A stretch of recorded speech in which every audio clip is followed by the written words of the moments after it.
Now, this is the part of the program where we typically tell you in excruciating detail about the past year's accomplishments in downtown. But I was thinking maybe we'd do something a little different this year, spice it up a little bit. Like maybe we need the accomplishments slow jammed, kind of like Jimmy Fallon on The Tonight Show. What do you think? You all remember our friend Kemet Coleman and his band, the Phantastics, from last year's Luncheon, right? You know what I'm talking about, Kemet? Yeah, Nate, I think you're ready to slow jam the accomplishments. That's right. I want to slow jam the accomplishments. And I'm not the only one. Woo!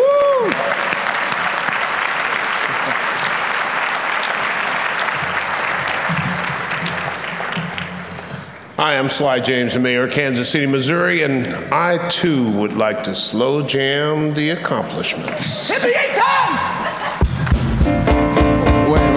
Whoa. We pre-recorded this thing, y'all.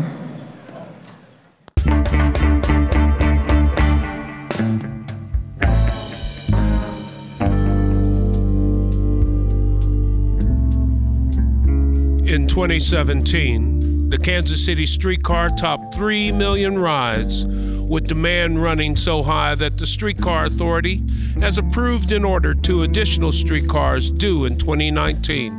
The Streetcar Authority is also working to extend service north to the river and south to UMKC. Oh, yeah. My man Big Sexy's extending that service all the way up and down to the plaza.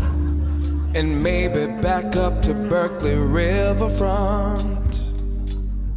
Further, the Kansas City Streetcar has sparked $2.1 billion in economic development in the downtown TDD and led to a 65% increase in sales taxes from $3.5 to $5.5 million since 2014 and the start of streetcar construction. During this same time, citywide sales taxes are up just 16%, evidence that the TDD approach is effective. Now hold on there, Sly Fox. Are you saying you're down with TDD?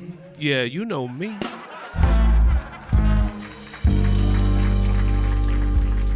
Kansas City is on course to reinvent the Kansas City International Airport with a single, modern, efficient single terminal that will transform the literal front door to Kansas City commerce. Ooh, look out, folks. For anyone looking to make a connection, that airport's about to be single. That's right, single and ready for crowds to mingle.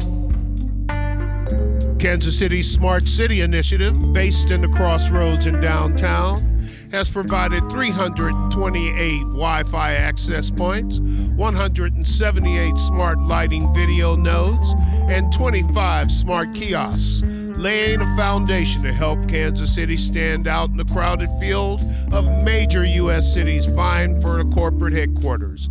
The reviews are in, and industry leaders are calling KC one of the smartest cities in North America. Ooh, fall back, mama. KC just got the smarts to go with the sexy. Boom, looking for that HQ2. He's talking about Amazon now. You know, depending on circumstances at the time this airs. This year, Launch KC awarded $500,000 in grants to 9 tech entrepreneurs who will set up shop in downtown KC for at least 2 years. In its first 3 years, Launch KC has awarded $1.5 million for local tech startups.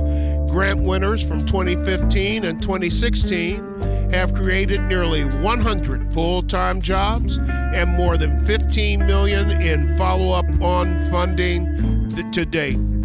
This year, Launch KC has placed its 2017 grant winners at WeWork, a leading-edge co-working space in the Crossroads Corrigan Station. Oh, yeah. When it comes to stimulating tech startups in KC, My man Slizzle for Shizzle has no failure to launch. The Urban Youth Baseball Academy raised $20 million to create outdoor baseball and softball fields in the 18th and Vine Historic Jazz District, designed to attract more urban youth, boys and girls, to the sport. Classes, activities, and equipment are free, funded by the Royals and other donors to ensure that cost doesn't get in the way of participation. These types of programs focused on urban youth are essential to creating and maintaining a sense of the community in the city's core while providing opportunities for young people to develop healthy lifestyles. Don't let the looks fool you. My man might not look that spry, but he's rounding third base, headed for home. He skipped second base too. Speaking of our youth, a stellar success story in downtown can be found at the Crossroads Academy, founded 5 years ago to be downtown school and a place where students utilize the city as their outdoor classroom. It's been named the best charter school in Missouri for 2017. In April, Kansas City voters approved the largest GO bond authorization in Kansas City's history.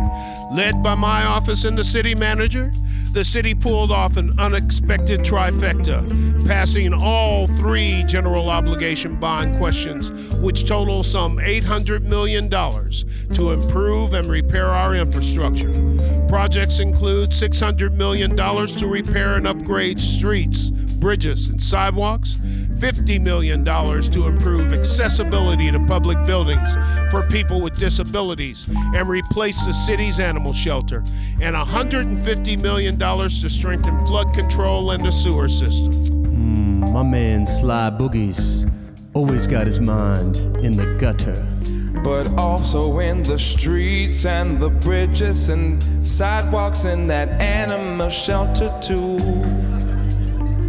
Finally, the $96 million UMKC Conservatory of Music and Dance move to downtown KC was on the precipice of victory in late June. A major Kansas City lobbying effort at the state legislature resulted in a rare situation of overwhelming majorities of both the House and the Senate to approve the state's commitment to match locally raised funds with state revenues for the construction of academic institutions. Despite these majorities, some in Jefferson City managed to go back on their promises and stop that monumental effort. He's talking about epic writings, y'all.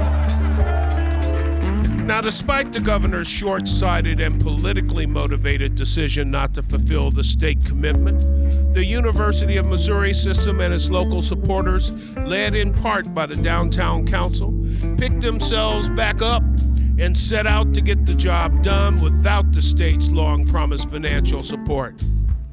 proving that nothing can stop my man SoFly with the bow tie and the Conservatory from going downtown.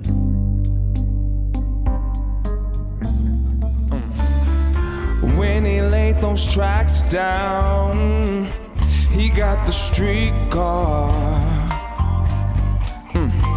So look out, KC, we've got a single airport. He's about to tie the bow, got them bonds to go, got the smartest city on the damn globe. We hope to get some headquarters. Number 2, urban youth baseball for the youth. KC Royals, you know what to do. They finna go downtown Conservatory too. This is downtown Kansas City and it just makes sense. And that is how we slow jam the accomplishments. The mayor, Sly James, y'all.